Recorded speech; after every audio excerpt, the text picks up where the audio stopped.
Welcome to the Success Sensei podcast for anyone interested in success, happiness, and balance. We'll teach you how to be a black belt at life. And now, your host, former professional fighter, multiple world champion, entrepreneur, and investor, Robert Devane. Bowing in. This is Roundhouse Rob, the Success Sensei, helping you to win at life one kick and punch at a time. Episode 244, the easy kickboxing home workout. Welcome to the main event. It's the Success Sensei podcast main event. The easy kickboxing home workout. We're spending a lot more time at home these days, and I'm talking to a lot of people, and they're telling me that they're finding it hard to set out a plan that they can stick to, or it's too confusing, or they don't know what to do. Obviously, my bread and butter is kickboxing. Even thinking about doing this episode was motivating me to get my own training done today. I can't wait to get stuck in. As I said, it's my bread and butter. This is my business. The last, I don't know how many decades. I absolutely love helping people set out their plans. And I think kickboxing is an absolutely super, obviously I'm biased, but I think it's an absolutely super all body workout, all body, obviously kicking and boxing and everything else, all the conditioning in between. And it is easy to set it out. Now, easy to plan it, easy and simple, but it's obviously hard to do. It's hard to consistently do, but if it's easy, an easy plan, and if it's a simple plan, it makes it easier to consistently do, to give it a go. I think if your mind and your body know, and your subconscious know that you've a very difficult and confusing workout ahead, it's a hell of a lot harder to do. And what I like about this is, you know, you don't need any equipment. You don't even need any space to do it. So many people are telling me that they don't know what to do, or they haven't done any kickboxing before, or martial arts, and that doesn't really matter. As I said, you don't need equipment. You don't even need that much space.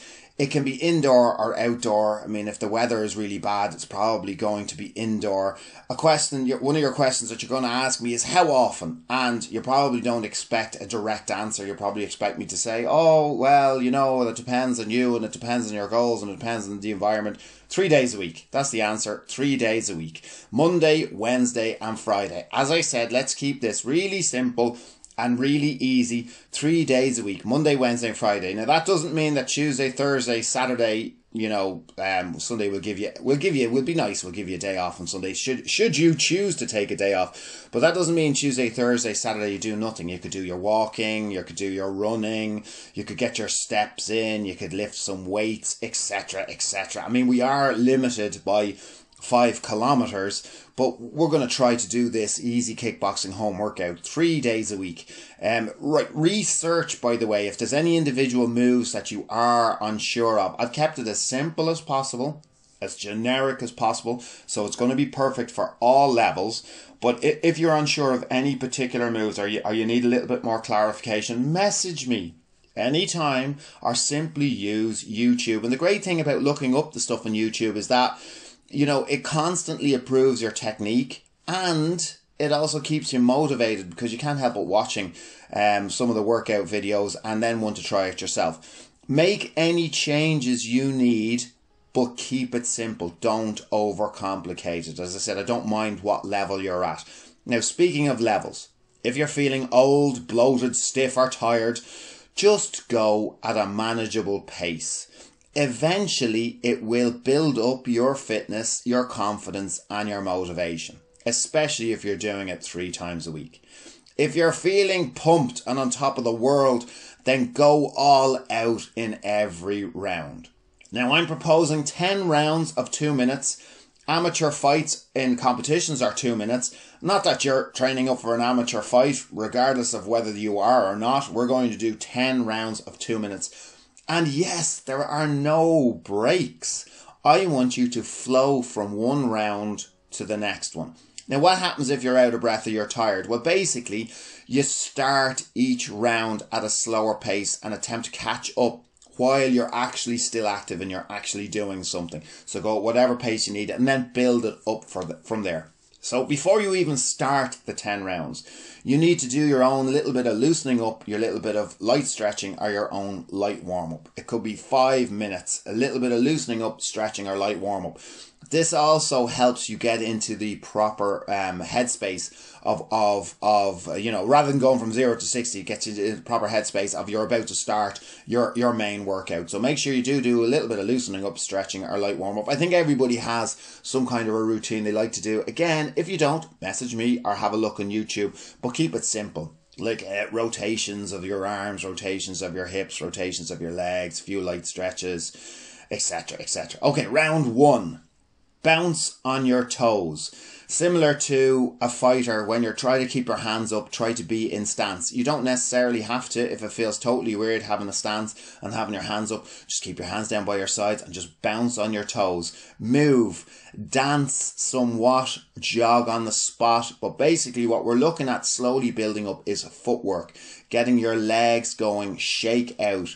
Now, when you're doing moving and you're bouncing on your toes, fighters move their head as well independently of their footwork. So do attempt to guard, do attempt to stance, do attempt to your hands up. But the whole thing is just to get moving and get bouncing on your toes. It's actually very, very hard, even for professional fighters, to keep bouncing on their toes throughout every round. So the first one was bouncing your toes. It's a great round to get you loosened up and started. Round number 2. Individual punches. Now, just a word of warning right at the start, don't lock out your elbows. So make sure there's at least 10% bend on your arms when you're throwing your punches so that you're not going to injure yourself. Start off with straight punches. So you could do 10 jabs, 10 crosses. And then circular punches, you could do 10 hooks with the left, 10 hooks with the right.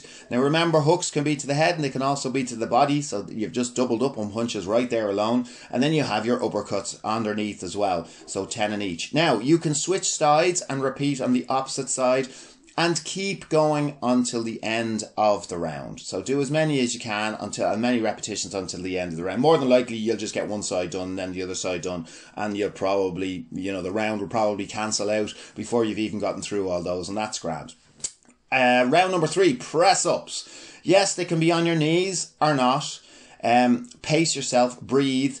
2 minutes of press ups is long, so you're not actually trying to do a constant flat out 2 minutes of press ups, as I said, unless you're feeling pumped.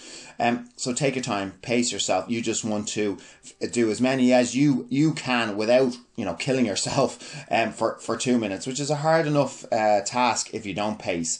By the way, if you have difficulty with press-ups, as I said, you can go from your knees, but if you do have difficulty with press-ups, it's a hell of a lot easier to go from the floor up and back to the floor than it is, you know, up, holding it up from the top, and then going from the top down and back up to the top again. That's a harder way to do it. So it depends on whatever level you're at. So number 3 was press-ups. Number 4, free-flowing shadow boxing. Move. At this stage, we've already done the individual punches in round 2. So round 4, free-flowing shadow boxing, in other words.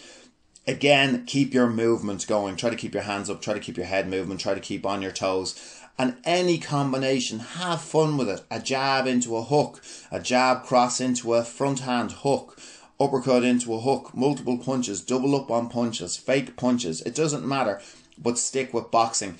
As I said, this is where you can have a little bit of fun. Watch your boxing movies, or watch your boxing fights, or watch your boxing instructional YouTube videos, and it'll help you design some of your own. It's amazing what comes out of your mind when you're free flowing and doing your own shadow boxing.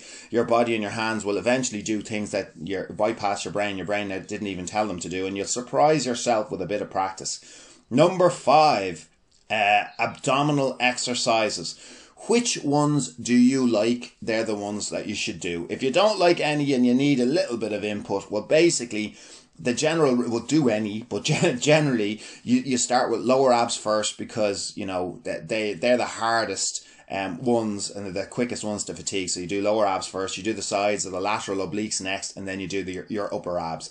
Upper abs fatigue not as quickly as lower or the sides. So if you do your uppers first and then you try to do your lower abs or your lateral obliques, it can be hard to get any repetitions done, because your upper abs will have fatigued your whole abdominals area. So that's why people will do lower abs first or sides and then uppers. But really, it's only 2 minutes. 2 minutes actually isn't a long time for abdominal exercises. So it really probably doesn't matter, as long as, you know, it's good enough quality and good enough technique and you feel it in your abs and not your neck. Don't tense up anything else except for your abdominal area, and make sure you're breathing.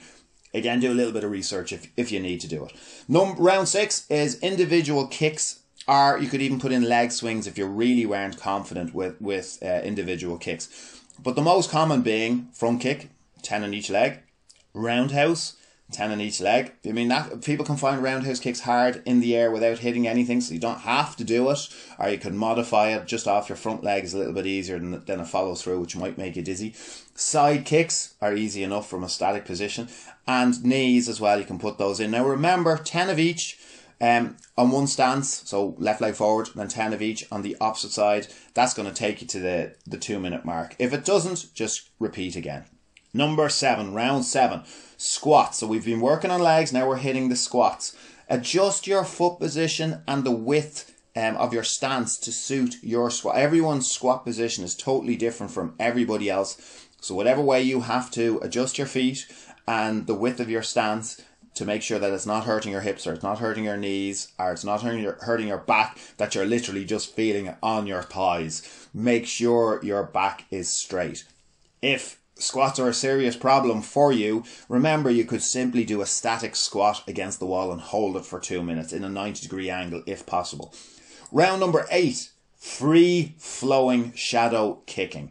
So again, try to be on the balls of your feet, move. Any kicks this time, any kicking combinations. Yes, you could try kicks that you didn't do in the individual kicking exercise, but try to put it together. If all else fails, just go back to the individual kicks again. But we're trying to bypass the conscious thought. We're trying to bypass any kind of underconfidence and get to a position where you're not actually judging yourself and you're just doing the moves and enjoying the moves. Okay, number 9. I need to give you an extra round there. Round 9, jumping jacks, or some people call them star jumps. This is to make sure that you keep moving, because sometimes on the free flowing kicking round, there's not as much cardio, because you might be, especially at the start when you're just kind of learning the kicks, you mightn't be moving as much as you possibly could be. So number 9 is jumping jacks or star jumps, just to get the blood flowing again, to get the heart rate and the temperature up. You can always, I'll give you a couple of more options by the way, you could always jog on the spot. You could always do mountain climbers. And if you're very ambitious and you're an overachiever, you could do 2 minutes of burpees, should you so wish. Which brings us to the final round, round 10. Free flowing shadow fighting. So we're putting everything together. Have fun in this round. Try things. Use your boxing that you've already done. Use your kicking that you've already done. Stick in some elbows. Stick in some knees. Stick in some headbutts. Stick in things that aren't necessarily kickboxing. Shadow fighting. But if you get stuck, you can always go back to basics. So if you're there and your brain is trying to think of what to do next, and that's ultimately slowing down your body and stopping you from moving, then just go back to your jab or just go back to a front kick. Always, that should be your default, and then practice other things as well and keep moving. You may feel stupid at the first couple of attempts, but before you know it, you will definitely get a lot better and see and feel the results. Just get the first couple of training sessions out of the way, and from there on in, I promise you, it will get easier and more enjoyable.